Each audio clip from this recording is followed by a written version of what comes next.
Thank you for tuning into another edition of Joy in Our Town. I'm your host, Angela Brown, and I'm excited that I'm joined today by Senator Donald Norcross. He is of New Jersey's 5th Legislative District, and I'm happy to have you here with us today. It's good to be here. Thanks for inviting us. So tell us a little bit about the constituents that you represent in New Jersey.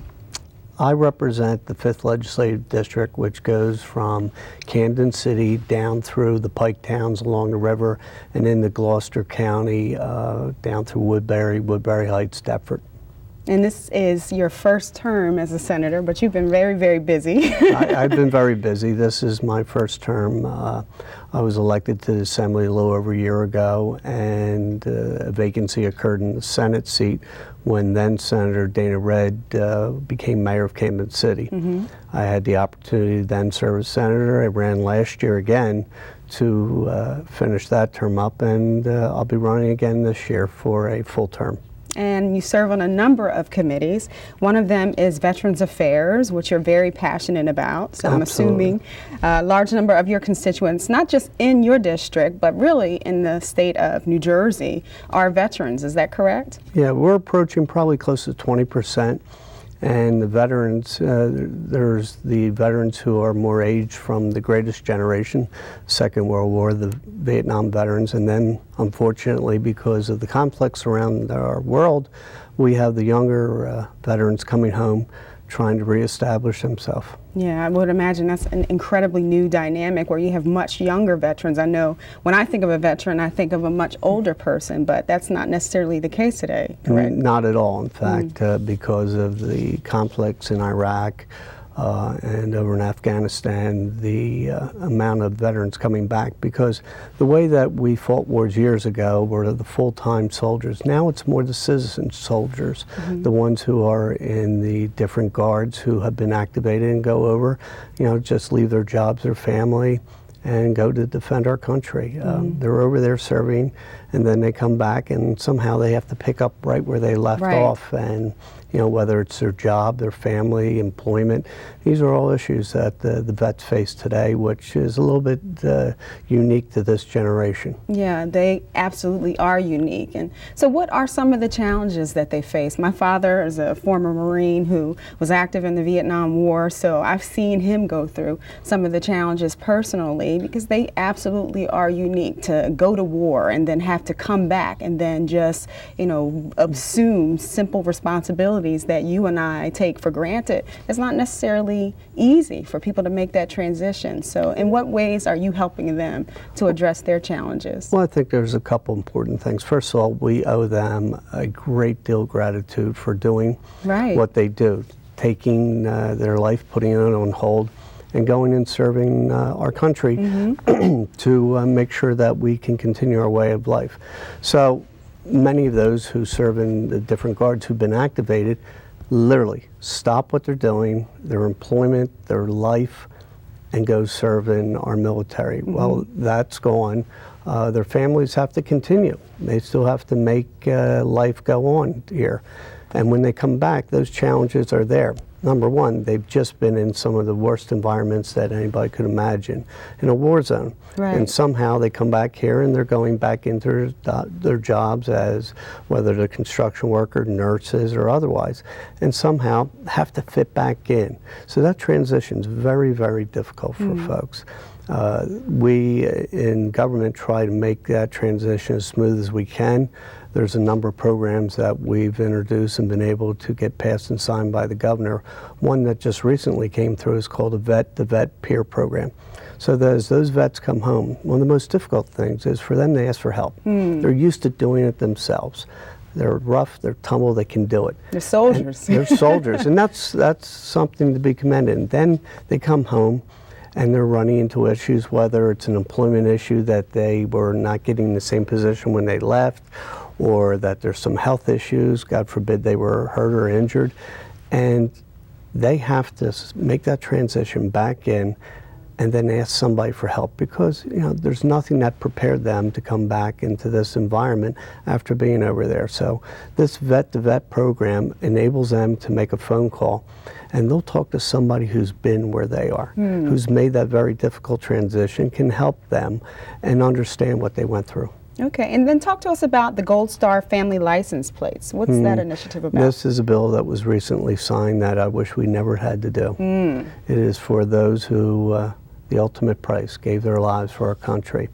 And the Gold Star plate is just go to those families whose loved one was lost in conflict over there. It got bottled up a little bit in some of the issues in Trenton, but we recently passed that out and it was signed by the governor.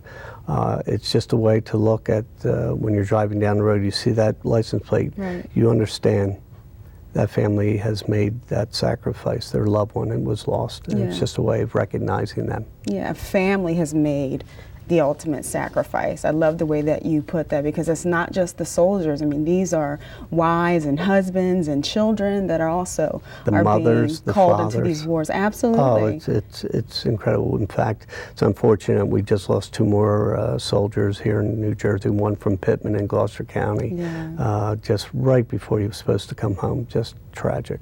But like you said, they deserve the ultimate honor for the ultimate sacrifice that they're making. So I'm glad that you are doing those acts to pay homage to the great work that they're doing. But it's not ending there. You absolutely were very, very instrumental in creating, authoring, and passing Senate Bill 2729, also known as the Veterans Local Set Aside. Can you tell us a little bit about that? That's working its way through. It's made it out of the Senate.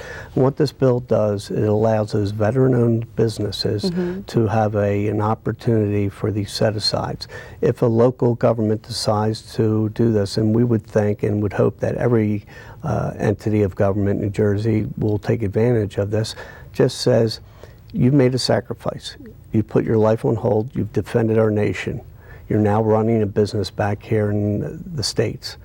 When it comes to getting an opportunity, we want you to get it first. And I think this is just a special way we can try to help them, because again, they put their lives on hold, their businesses, their families. And I think it's a great opportunity, and hopefully it works its way through the Assembly and the governor will sign it. Okay, so are there many numbers of veterans in New Jersey that are actually coming back and starting their businesses? Well, having gone through the last few days in Wall Street, we understand that we still face a great number of employment opportunities and difficulties. Those coming back, if they didn't have a job when they left, they're coming back into one of the worst employment times that we've ever lived through.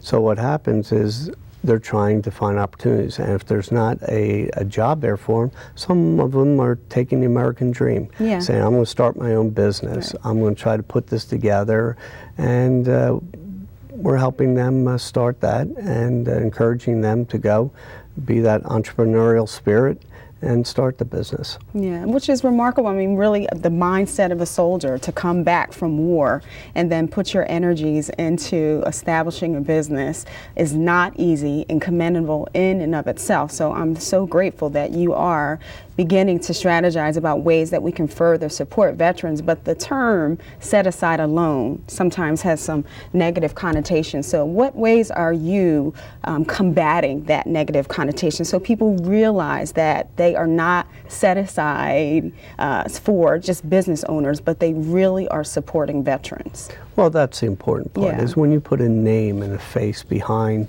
what we're doing, clearly everybody understands, you know what? They're out there for us. Now we need to be there for them. They're not asking for a handout, just an opportunity. And that's what we're trying to do, is give them an opportunity and make sure that people know that this is a veteran-owned business. Right. You know, here's somebody who went over there and did for you what was very difficult, so that we can enjoy, so we can sit here today and have this interview. So that's what we're doing. And certainly I would not be going over there and doing some of the things that they're doing. And it's not just beneficial for veterans. Certainly, as you mentioned, the state of this economy absolutely needs to spur new jobs and development. So hopefully these veteran-owned businesses are also now employing others and generating significant revenue for the local economy. Well, that's what we're hoping, whether he's opening up a print shop or a construction contracting business. they'll put other people to work. Hopefully he'll look to his veterans, and it's a very tight-knit community. When you see somebody come in and they apply for a job and you see that they served in your country, most people take a look at that and understand that's the type of person I want to hire. They know what discipline is, they know what hard work is, and they know what sacrifice is, and they make great employees. Do you anticipate any challenges as it moves to the assembly, or do you have any supporters there as well? No, we have the prime sponsor over there is Jack Connors, who's chairman of the Veterans Committee over there, and I think it will pass through his house. And we're hoping that the governor signs it. Some of the folks in the executive branch get a little concerned when they talk about set-asides, and we're trying to explain to them that this is a program that makes it permissible for local governments. Doesn't mandate anybody does it, but allows them to do that. So I think with some phone calls and some education that the governor hopefully will sign on. Yeah, the world witnessed, the challenges that the U.S. Congress faced with the dissension, if you will, between the two branches of Congress. And so hopefully you don't experience that, where we realize that this is about people, this is about veterans, it's about spurring jobs for the local economy so that things don't get stuck, as people politic, but they absolutely keep the needs of people at the forefront. So I wish you great success with the passage of that bill. But what are some of the other activities that you're involved in? Any healthcare legislation for veterans, other ways that you are seeking to support them? Well, with the new crop of veterans coming home, it's important us to remember that they face a lot of health issues that we in the general public don't. So recently there was a new veterans clinic opened up in Camden City, and we're working on trying to get a new veterans hospital into the South Jersey region.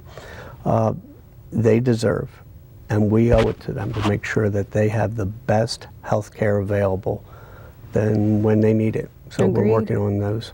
And was almost sacrificed in light of that debt crisis. So I'm so grateful that people like you are, again, putting real people back at the heart of what you do. And I wish you much, much success in the passage of this legislation.